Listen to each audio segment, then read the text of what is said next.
Okay, so let's take a look at the environment of Power BI Web or Power BI Service.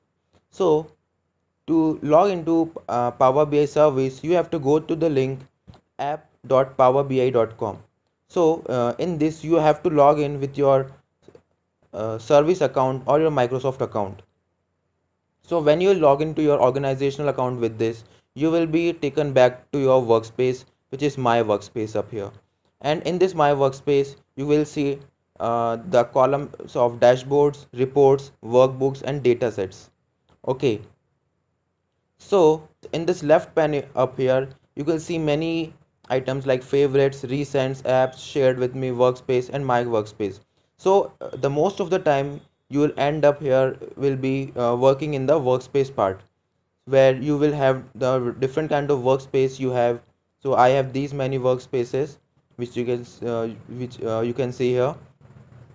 So you can have many workspace up here, and each workspace provide you 10 GB of data storage in a Power BI Pro account.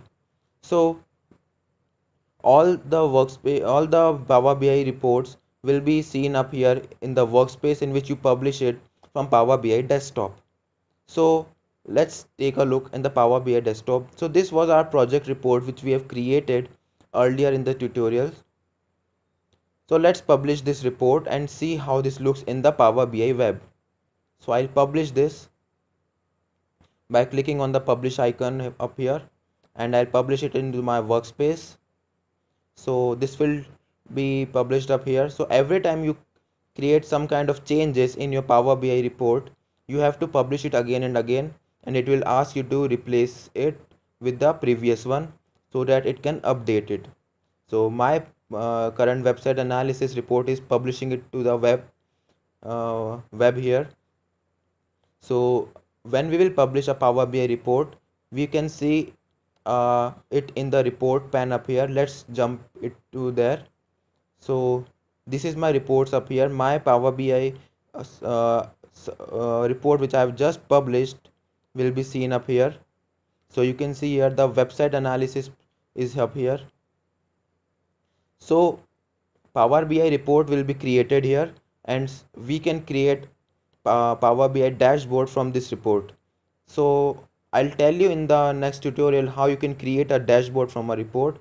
So for now you can see how this report looks like in Power BI web. So you have all these features up here in the file pane. You can download a PBIX file of it. You can export it to Power BI.